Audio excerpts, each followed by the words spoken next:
Underdog Podcast. It's your host T. Lee and my co-host Jack Cowden will be live today as usual. Was pulling up, they acting like they couldn't see me. Now she wanna clean me up like a squeegee. I told her that's on me, baby, like yellow BZ. With the peanut butter tear like a Reese. He's gonna persevere through all the obstacles.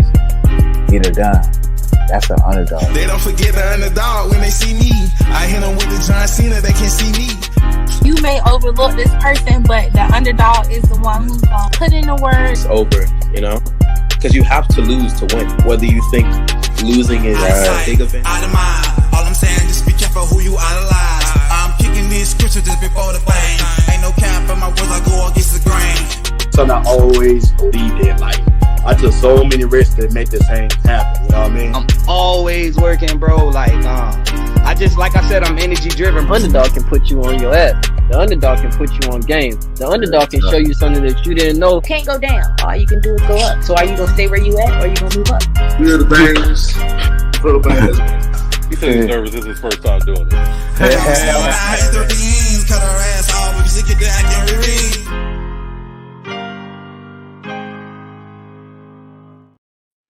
Yo, what it do, good people? It's your host Fleetwood J, y'all, from the Underdog Podcast, and we back with a night episode, man. You know, we gonna get it in for sure, but we got another special episode. You know, been a long time overdue, but it's only right we have for season 5. This is the Underdogs Podcast, season 5, episode 5, Awakening Aware, featuring the founder of 3150 clothing brand, First Dynasty, by way of Atlanta, Georgia. Going to bring him in, man. Appreciate it. What's going on, homie? How you feeling tonight, man? You got the night show, man, but we got to get it in. Yeah. You know, sometimes you just got to balance with what you got and manage with what you got and kind of make it work with what you got. So, you know, I appreciate you being flexible. I know it's not easy, you know, managing people's time schedules and in different areas throughout the world. So I appreciate the opportunity. Nah, man, most definitely. Like, you know, we seized the opportunity, you know, so if the availability there on my end, I just say, hey, you know, what time you got available? What's going on? Because at the end of the day, you got to make yourself available for whatever connection you got going on. Because, you know, while you got it, take it. You never know when it's going to come around again. You know, everybody got all type of different things going on. So, you know, just go for it. That's how I look at it. But most definitely, you know, welcome to the Underdogs Podcast. And like I say, we appreciate you taking time out your schedule to kick it with us. But first off, you know, introduce yourself to the people as we push the importance of knowing ourselves. In 30 seconds, who are you as a person? Like, what type of vibe you bringing in the room when you come around? So you know, the brand represents unity in itself. So that's what I'm all about. You know, me and my cousin, we kind of put the brand together. We kind of just lay back, we chill, we try to attend to the kids, you know, get involved and stay active with the sports. You know, we work, we do our day job. We still got to put in that work outside of the business and inside of the business. So, you know, that's kind of the individuals we are, taking it easy, one step at a time. What's up, man? So who would you say molded you, what would you say molded you into the person you are today? So for sure, it's going to have to be my mom and my dad. They definitely played their cards accordingly to shape the way that I am. I'll speak for myself. I'm going to speak for my cousin, obviously. My business partner who's not here. But they're the reasons I moved the way I move. I'm cautious. You know, I'm a younger sibling. So, you know, I also got to contribute that to my older brother. So, you know, you always kind of, you know, that second child, middle child kind of scenario always kind of played a factor. But other than that, moving and grooving,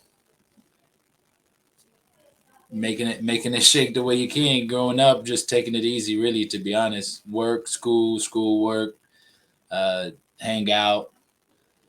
Nothing too crazy, nothing too spicy.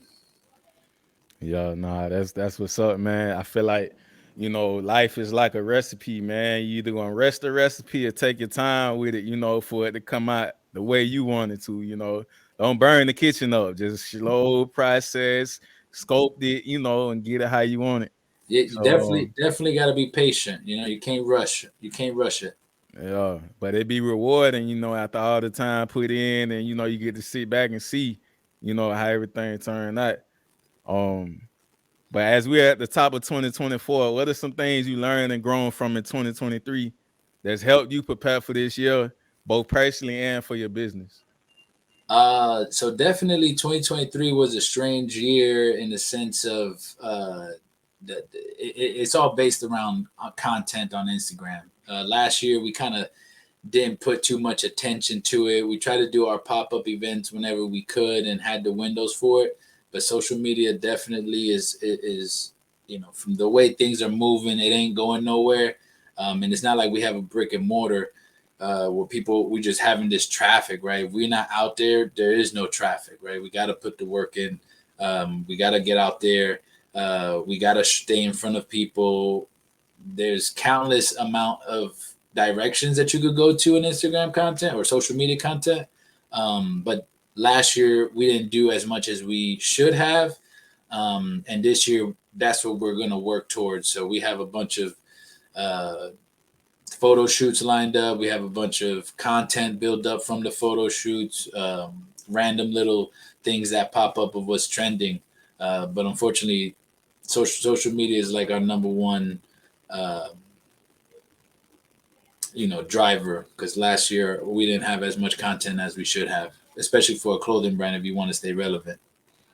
Yeah, I feel that, man, because it's just like having duality, like I come from an era where, musically, like we was at a point in time where you burn CDs, you pass flyers out, you interact with people, that was the go-to thing. So it's like social media popped out as time progressed, and it's like, like you say, you got to utilize that too at the same time. Like you got to have I say have a mixture of both, because you can never get away from being in a room with a person, actually physically being up with them, feeling them emotion. Like it's an attachment as humans, like when you get to build, in person with people and stuff like that. But definitely social media is definitely the way too now. Like so much opportunity is endless, because now it's like I don't have to just stick to my radius of my hometown or wherever I'm living at. I can go all the way around the world with social media.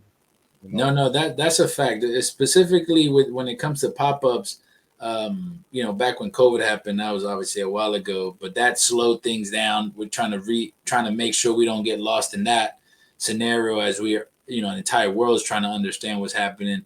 At the same time, that ends, so we're kind of caught trying to figure out what are we doing in 2023. But definitely pop-ups, right? There's a couple events coming up. Unfortunately, we may or may not make it. Some stuff, some places cost more than others. You still got to manage your budget, kind of play things accordingly, as far as on a business level, because you don't want to go and spend XYZ and then you don't get that in return, and now everything just kind of you just set yourself back. As you still got to be mindful of the direction you want to go, depending on the pop-up event and what it actually offers and the traffic it would actually bring. But hands down, pop-ups is always love. People get to see us, they meet us. I know people that have came all the way across the country, from Cali, from Chicago, to meet us at events, which I think it was probably a great feeling for anybody to know that there's people out there that rock with us and run with us.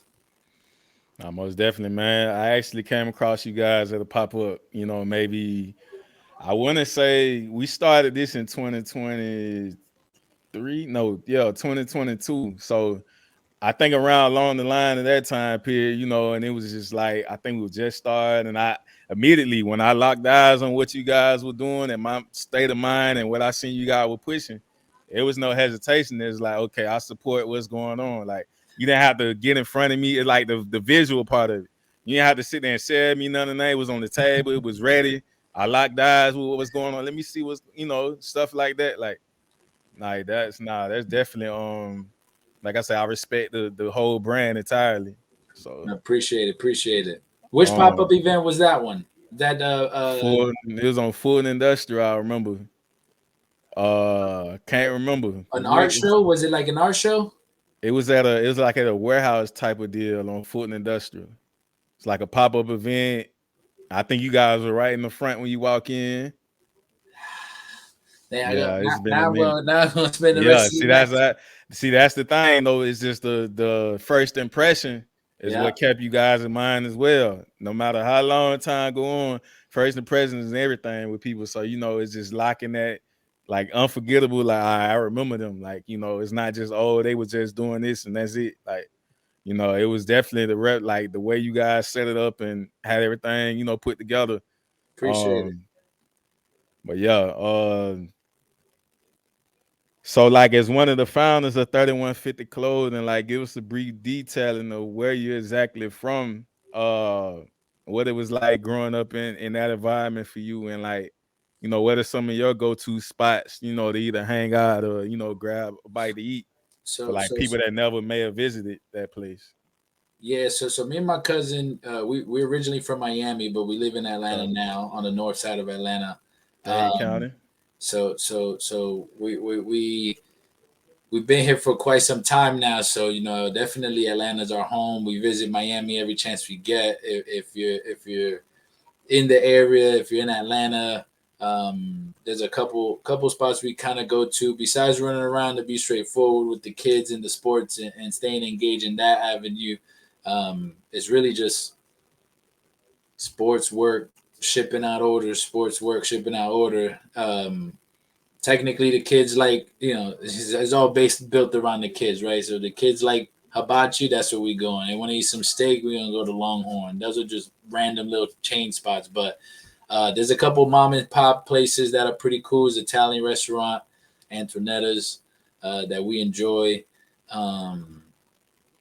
But out in Miami, county line, grandparents lived there, so we was running around grabbing mangoes off trees and coming home with with our hands filled with mangoes.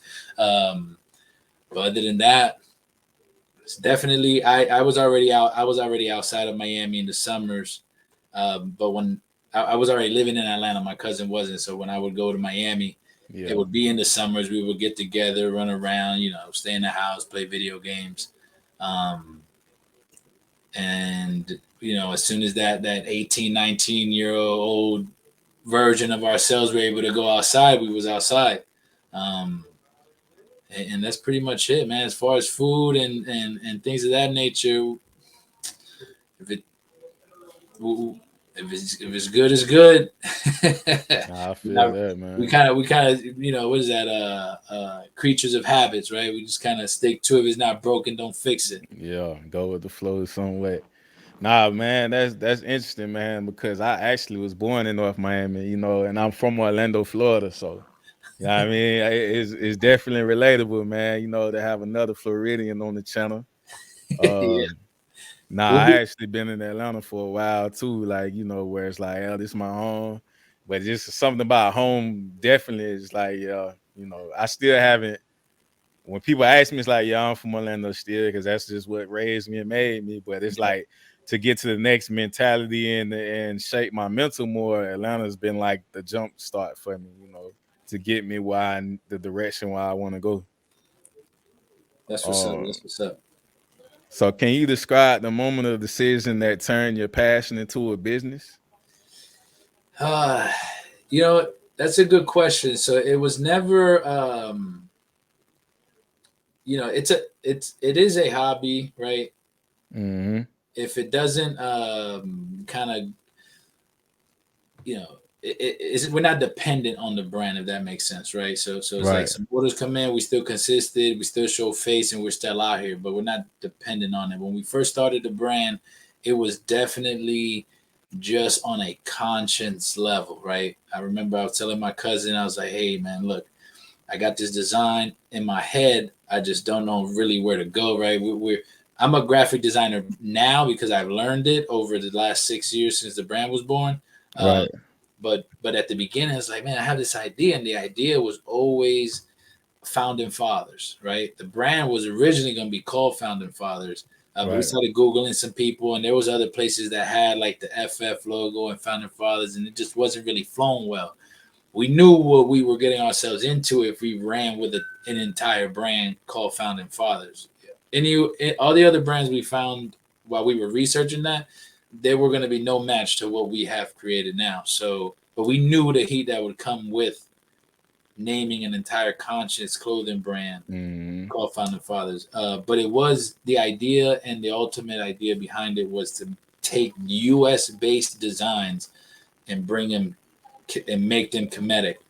So our first design was the Mount Rushmore design, but we couldn't make it the way we have it now. So the way we have it now was what I envisioned it 5 years ago or 6 years ago.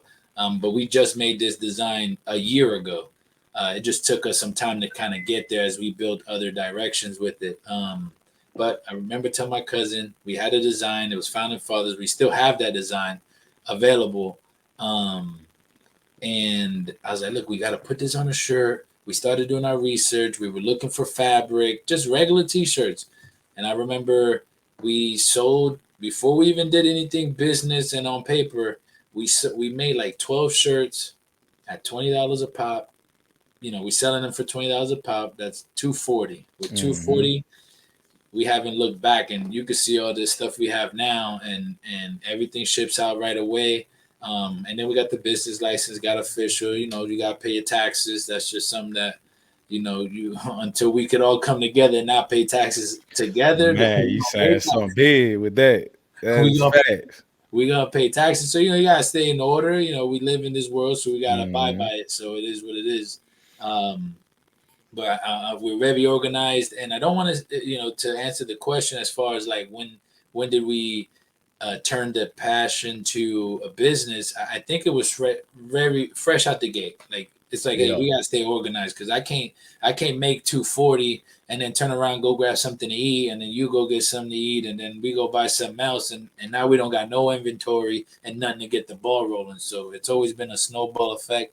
Me and my cousin put the money up for like the business license and all that good stuff, and literally, I'm gonna be honest, straight up, we probably put in like $200 each. And we haven't had to dig into our own personal pockets to build everything that you see, from the cameras to the laptops to the tablets to the clothes to the printing machine to the embroidery machine, every inventory. I think we spent 3 years without taking no money out. We just straight rinse and repeat. Rinse and repeat. Yeah. Nah, that's major, man. That's real. That's big game, you know, for all the entrepreneurs out there.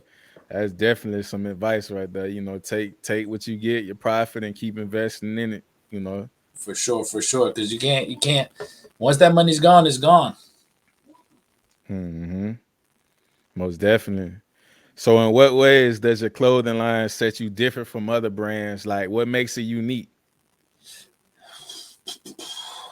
I'm gonna talk that shit right now.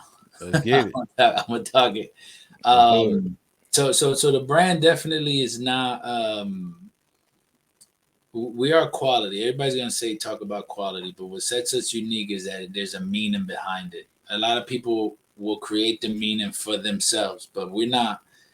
When you wear whatever it is that what we offer, it is a conversation piece. You wear it, you're like, oh damn, what does that mean? What do you want to talk about it? And you would have already known based on what we put on our stories or on social media, or you would already know. I remember Brother Kaba Kamin said, if I gotta convince you, you can't be convinced. And that's pretty much straightforward. If you see it, you understand it, you get it off the bat. We try to be visual, we try to be discreet, we keep a nice little low pocket, something discreet. We want big items. You want it on the sleeves. You want it subtle. We have a lot of options. So we don't. A lot of individuals, they'll have one design and they'll put it across everything. They'll put on a hat, a hoodie, a shirt, and it's like, listen, nobody's gonna buy the one shirt, the same design, in all the colors that you offer. Okay, fine. Maybe you'll get one or two people. But you could go to our website and spend at least $600, $700 and not buy the same item, which is rare for a lot of people. I see a lot of people on social media. I understand what's going on in the market. So I look at people's page and I see what they offer, and it's like 2 shirts, 3 shirts, 4 shirts. It's like, bro, we got over 100 items right now.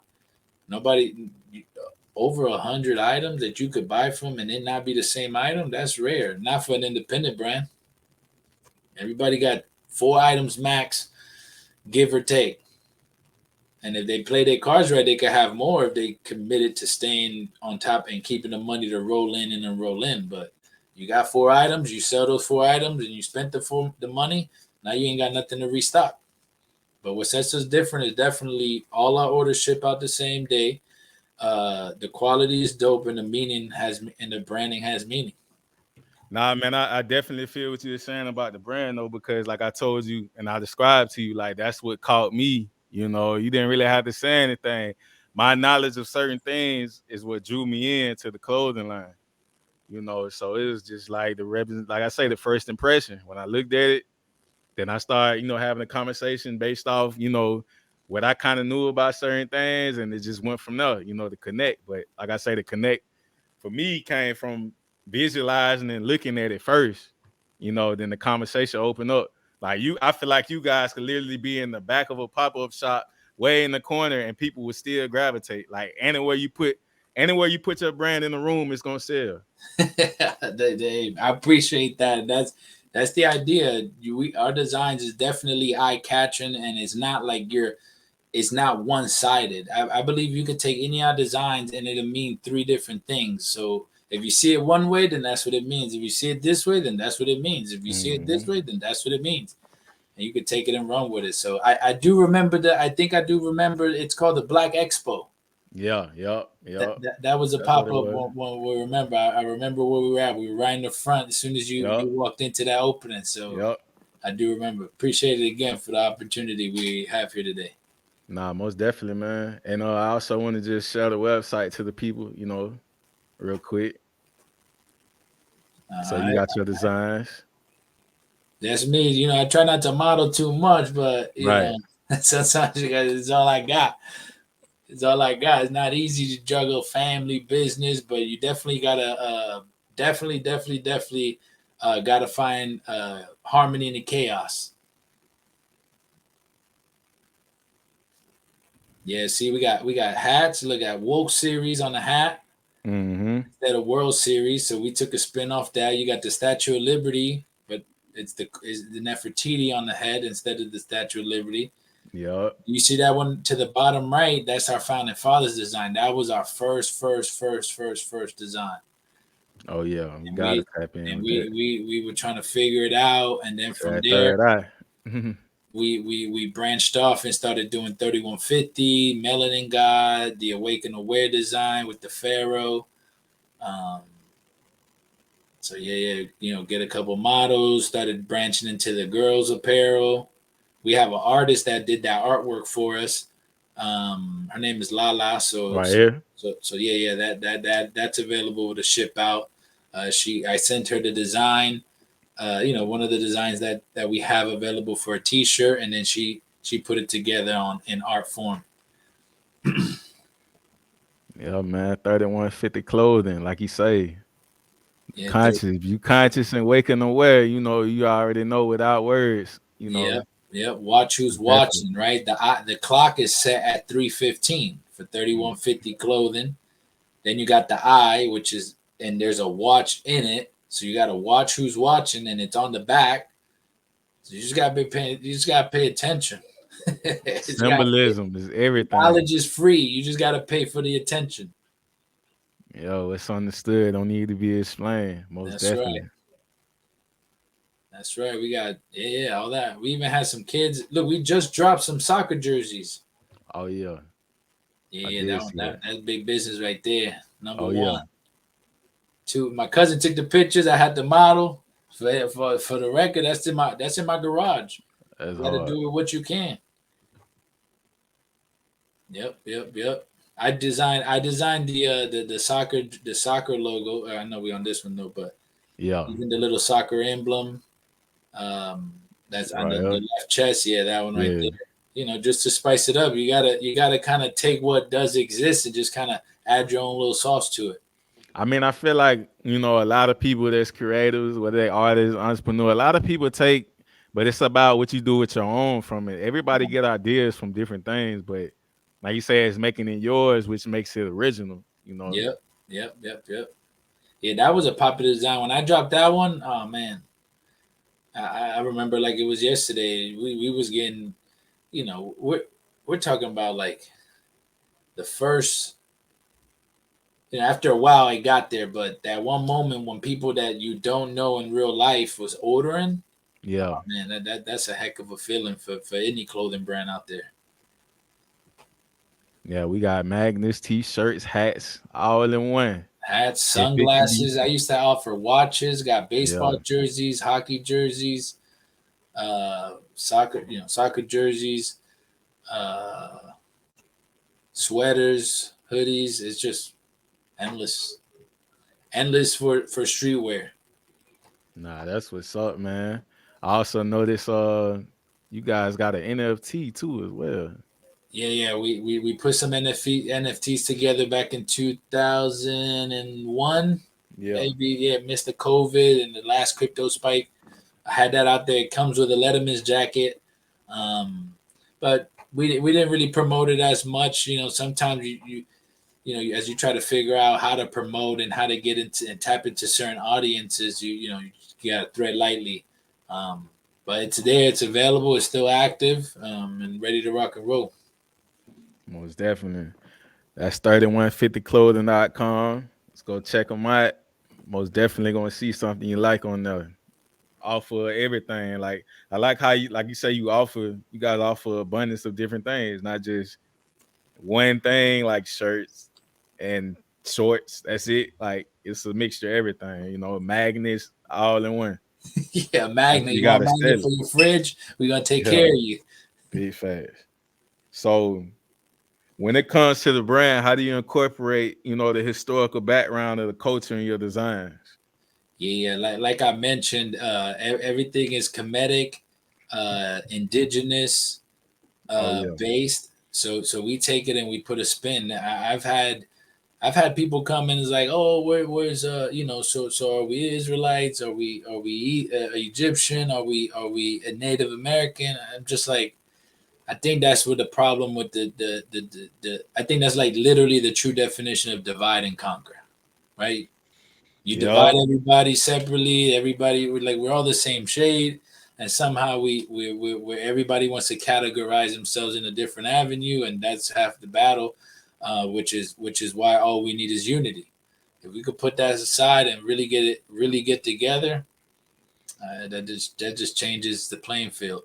So overall, it's literally just to try to spice the message. Now we do got thread lightly because as much as it is nice, it is an organization, still a business. We as there's certain things that we can't vocalize. Right, you still got to keep it Yeah. professional and once again thread lightly. Yeah. Those who know. Most Yeah, definitely. I don't You gotta. know, you know. If Like, I gotta convince you, you can't not be convinced. you So gotta go do your homework, do your you gotta do research. your homework. Do your Yeah. homework. Nah, man. I think one thing I mentioned when I ran into you guys was like how my opinion was I feel like we all, like I said, we all connected. We just all on different land masses. That's Hmm. really it, because we literally all over the world. That's a fact. That's a fact. Um, so can you share with us your design process and how you bring your ideas to life, like, in a sense? Um, Yeah. So our first design, we originally when we first started, we're talking about 6 years ago. We definitely started with Fiverr. Trying to piece mhm. together, but unfortunately, they lack creativity. They lack Right. originality. So the first opportunity, I want to shout out Funk Design. He took care of us. We ran into him at a pop up event. We started following each other. We saw he does graphic design, and we got with him. I remember. I won't disclose the prices that we paid for those, but he mentioned the price, and then if we wanted two designs, it would be like just a little bit more. And we were like, oh man, I'm all for a bargain, right? So as soon as he opened the door, I was like, all right, so we'll take the two designs. And we basically took all of our old designs and we just had him revamp it. Basically Mm. just kind of enhance it, add the details that the original version lacked. Yeah. So he did that for us, and he took us that those graphics that he put together really took us to new heights, as far as the visuals that people were able to get. And you know, if you bought the design before, once we gave it an upgrade, you know, we were just able to create a repeat customer. So that was always useful, as we started going through that transition. And then we moved on. Shout out to Funk. But we moved on and we were trying to figure things out, of the direction we wanted to go, and we found another individual. His name is Kumo, and he's an artist just like Funk, but he was able to give a little bit more of a, I think it's maybe like a vintage look, as vintage started coming into play. So about 2 years ago, we started tapping into like a vintage look, more cracks in this design, and more authentic. So that's where a lot of our current designs are from that. And then maybe within the last year, got myself a tablet. Shout out to some parlays that I hit during the football season. And I got myself a tablet to. I am an artist. I take that back. I'm not an artist. I am an artist, but I like to do paint, right? And it's too messy. I don't have time to sit here and put a paint and do the type of art that I like. And when I realized that the iPad could do some paint strokes and things of that nature, I realized that I could express the art that I want on a pen, on a digital pencil. Oh yeah. So then I realized, all right, let me take this, and I started playing. And at least the last 3 or 4 designs, those are designed by me. They're a little bit more on the basic side, but I still keep the other ones as I still try to develop the skills. But like little stuff like this, where you could like kind of change the font and move things around, font driven designs. You know, I could do those type of things. But other than that, those 2 artists definitely helped out, and big props to those guys.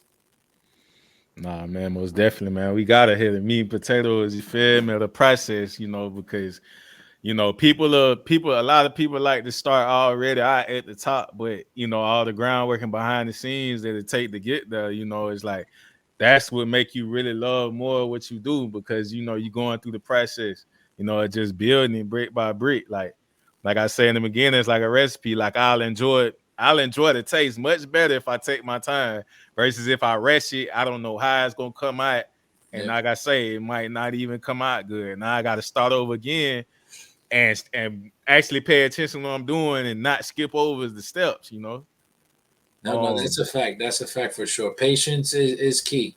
Yeah, big fact. So, out of all your designs, which would you consider your favorite release for the brand that has a special story behind it?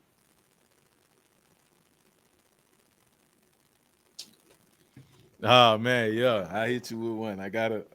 You know what? Man. I think I'm gonna have to say. Okay. It's our Awake and Aware design, but specifically when we put it out on a hockey jersey. Oh yeah, that's tough. The hockey jersey definitely took us to new levels. It opened that door for like a different margin or a different price point, and stepping away from the $25 shirts and the $50 hoodies. We went to $125, and that opened the door. Like, hey, that there's still an audience to pay that. It is a hockey jersey. There is no one in the conscious branding that offered a hockey jersey, so we took advantage of that. I know there's some people that offer hockey jerseys, but you add that with the meaning. Yeah, that recipe is definitely nice. Nah, yeah, them hockey jerseys they definitely lit, man. That's something that's definitely like in a fashionable sense too. That's just keeping up with everything. I give something to offer from every type, like tank tops, hoodies, everything, So that's definitely lit. So can you share any success stories or challenges you face while running your clothing business? Definitely early on, our biggest hurdles was trying to figure out what's the best printing style that is going to work for us, right? So we were we were trying different options, and one of our first hurdle or first issue is that we made a design, and my cousin, shout out to my cousin Manny, he ordered it and I shipped it to him in Miami. When he got it and he put it on, he said that the whole thing just cracked wide open. Oh yeah. Oh yeah. We made like 24 of those, and they were costing us like $12.50. So that math was that was real money that left to get them. And because he was the first one to order, he's like, hey, look, this is it cracked. I was like, damn, cuz I didn't, my bad. I'm sending him his money back. But now we got 23 of these left. So me and my cousin would look at each other like, damn, how we gonna fix this? And we was like, you know what? Let's just disclose it to people, and let's let them go for the dub, because we were supposed to sell those for those. That was the first time we were gonna go to $31.50 a shirt, which was a marketing idea.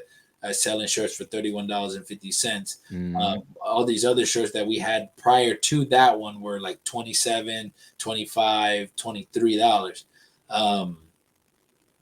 And we're like, hey, let's just call people. We got a new design. We'll do it for 20, and we'll just let them know as soon as they order for those that we knew that it's, it may crack or something like that. And they're like, don't worry about it. Don't worry. We'll still post and still share. And they knew because we were at the beginning stages. But that was definitely that was before. This was still in the stages of reaching out to people we knew personally. Nah, man, that's lit. And like you say, for y'all to be honest already coming in the game out the gate and not being at it like I'm looking at it for a monetary just gain, like, that's why, where you guys at right now, the success behind people, actually supporting the brand and everything, because I feel like honesty is the biggest thing with anybody do. If you sell somebody something, don't try to get over on them, and, you just burning bridges and relationships. And you can't go far like that, because your reputation, the same people that you done burnt the bridge with, they go spread the news about that brand. You might not think that one person, but then you got to collect a group of people sending. You don't know who they know. Now you sitting back like, yeah, I can't even do this no more. And then anything else you try to do after that, they gonna remember that you was doing this shiesty business over here. Now you stamped like a janky promoter. Like, yeah. So we were definitely trying to stay, and even though that took that set us back for the moment, we were able to get the money back, right? Because it was a new design, and we did make our little $7 profit, but it was just, we had to get over it. At the time, me and my cousin, we got like a 24-minute rule of being upset. It's like, look, this shit messed up. Damn, how we missed that? What are we gonna learn from it? We're making notes. How we gonna prevent this from ever happening again? We live and we learn. We live and learn. 24 minutes is done. Move on. We're not talking about it. We're not bringing it up no more. It didn't happen, and it's on to the next direction or the new idea, or to redo it and do it right. Yeah, man, it's the learning curve. Like, I feel like everybody, we all got to go through the building phase. Like I say, it don't start out already lovely, but the mistakes and I don't look at it as no loss. It's lessons. That's right. It's never an error. Everybody want to make an error. You took a loss. Nah, it was a lesson, because when I stepped again and tried again, I know what not to do. That's so right. I know I succeed. So sustainability is a major concern for any entrepreneur. In what ways does your brand address this? I think consistency it plays a factor on that. We just trying to stay in front of people. We know if we don't post for like 5-6 days, we're already moving backwards. So we gotta stay committed. I know people, some people commit to posting daily. We still got other lives outside of the brand that we still got to attend to. So we try our best. We work towards it. We're committed. We respond to DMs. People reach out. We have discounts. Whoever want them, whoever's interested. We kind of go with the flow. We try not to. We try not to let it either weigh us down. We like to let things, be streamlined, right? Orders come in, we ship out orders at a certain time, get it by the post office and things of that nature. So, try to keep good habits, good business practices, keeps our books and records clean, money in, money out, and things of that nature.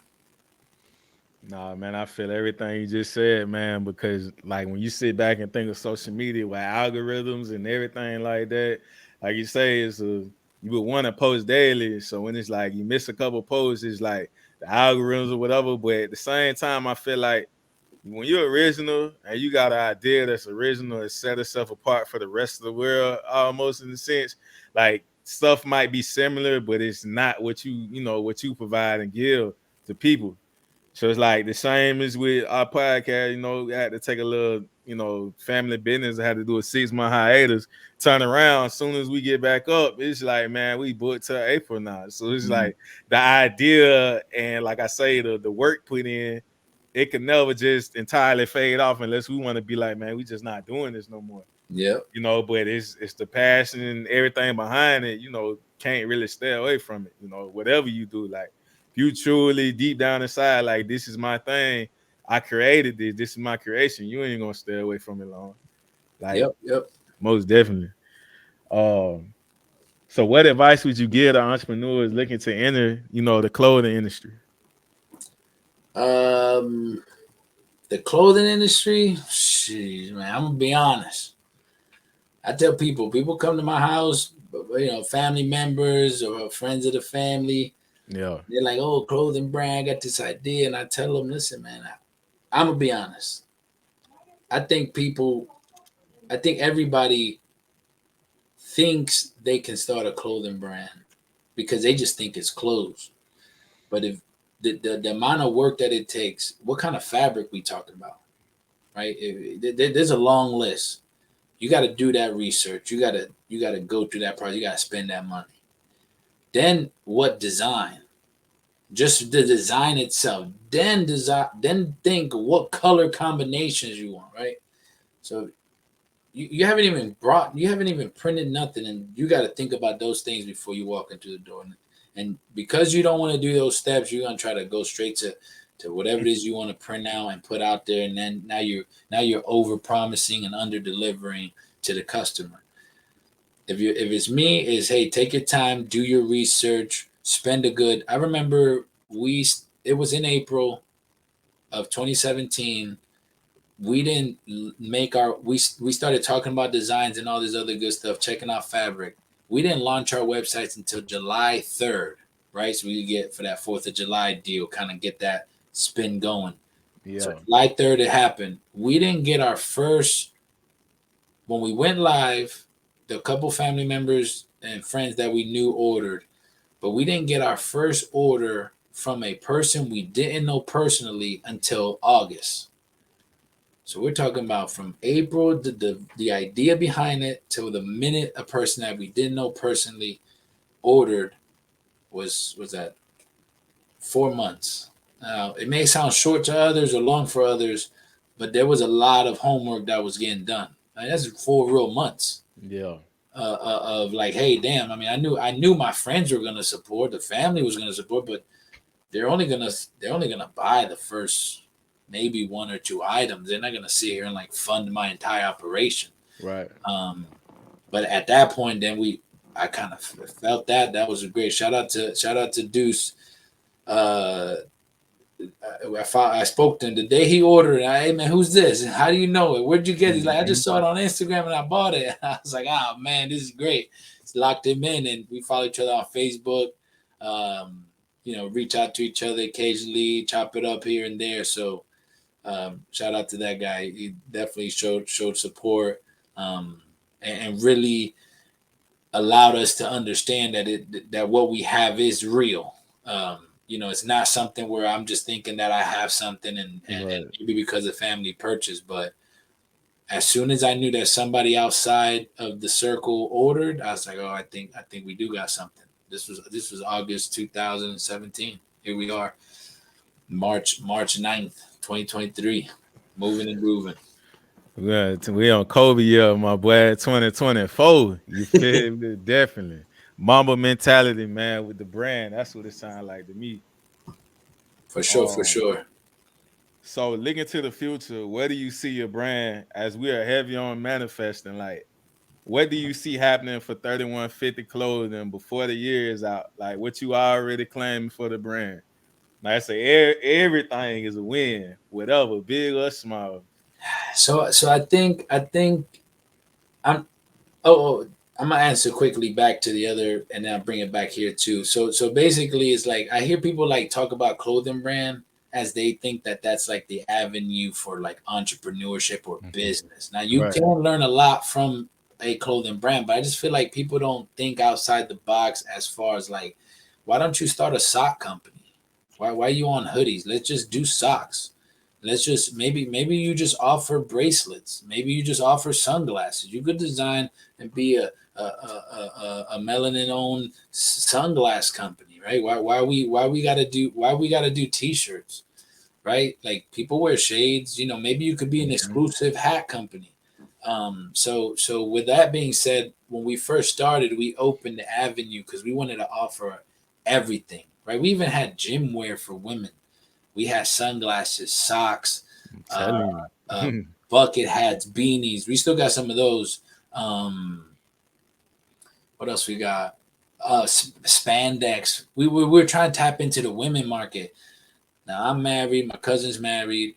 We don't have the avenue to open that door to do photo shoots and just reach out to anybody. We could send stuff out to influencers here and there, but it just makes it challenging. So now we're trying to go back the other direction. We're just trying to find our niche. So by 2023, you know, whether it's strictly only hoodies, we haven't decided that yet. Whether we're strictly only hats, whether we're strictly, hoodies and Lettermans and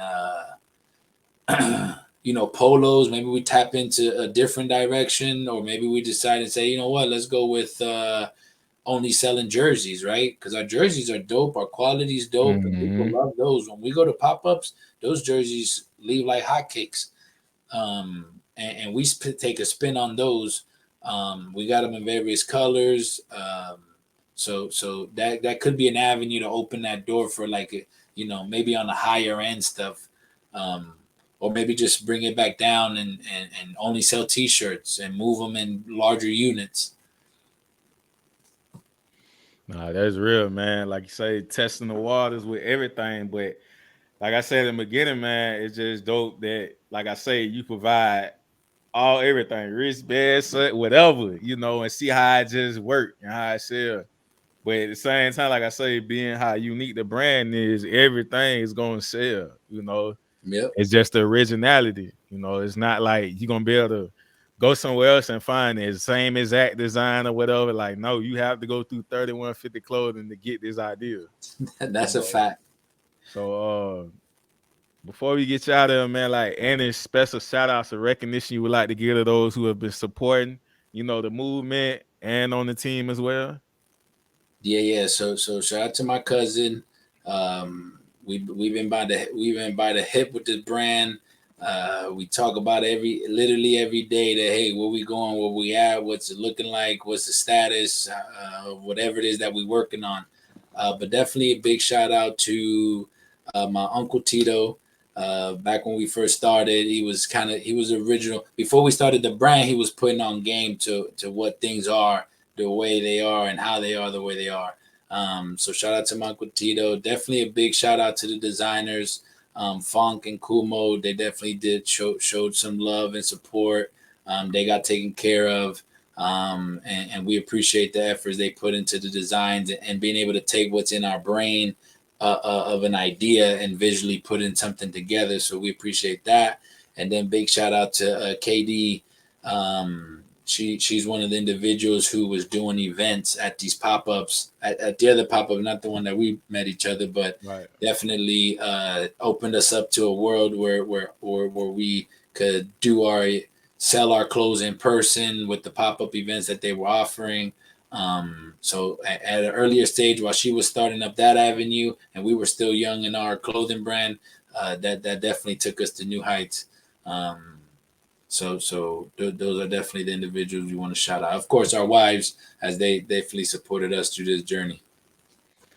Most definitely, man. Like they always say, your network is your net worth. you know.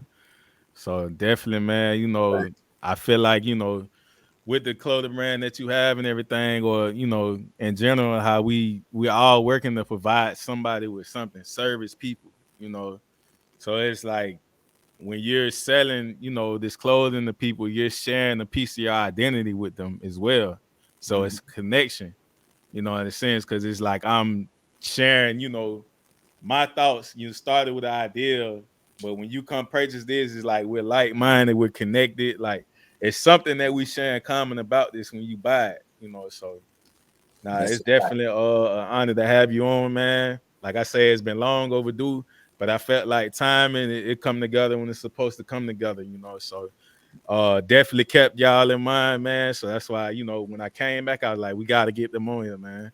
You know, been seeing everything going on from the background, and like I say, you guys forever got our support, man. Anybody that come on the platform, they got a lifetime support from us. Anything that you may post is gonna be reposted. You know, we just gonna keep sharing it like it's ours, you know. So we definitely appreciate you coming through, man. You know, had to give you your flowers. I appreciate it, man. I remember when we first met. That was cool. You definitely was moving towards this podcast, so I see you stay consistent. I know you jumping back on it. So definitely consistency. Content.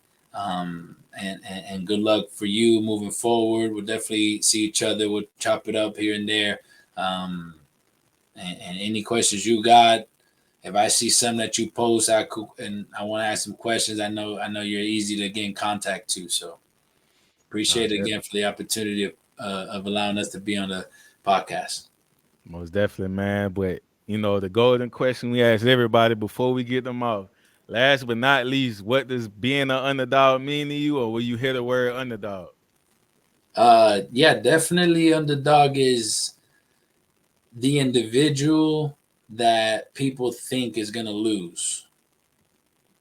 So people think that they're going to lose, but that's just what it is. It's just a thought. So they're the ones going up against, right? People are, the odds are against them. Let me say that, right? So it's like, hey, you're the underdog to the person that's already scheduled to beat you. Before it even started, you're supposed to lose. So as soon as you win, that underdog story is no joke. Most definitely. You know, like they say, man, it's in the beginning when it look rough, it's only a small amount of people in the room. When you make it, everybody act like they knew you and was there from the beginning. But no, man, most definitely, man. Appreciate having you on, man. At 3150 Clothing on Instagram. Make sure y'all check out the website, 3150clothing.com. This was season 5, episode 5 of Awaken Well. Peace and love, brother. Enjoy the rest of your weekend. Out of here. Thank you. Gold mouth, rabbit on my teeth. I got carrots. Open up her mouth and she got vocals sound like Janet. Marble on the floors, but the kitchen kinda granite. Lean color perk, you would think it's pomegranate. I see flying saucers finna roll another planet. It will fall in place if it's meant to be organic. I got crazy lingo, you would think I'm speaking Spanish. I'm something like a pie, never leave without the cannon. I'm enlightened, I got stone around my neck. If you pay attention, I teach her how to earn respect. I walk around with a tag like I'm mad at the rail. People do any damn thing for a check. So what if you got signed labels, throw them on the shelf? I don't ask for help, I just go within myself. Hard times I prevail, I bust up out my shell. I let my nuts hang, cause they don't got no curfew. Gold mouth,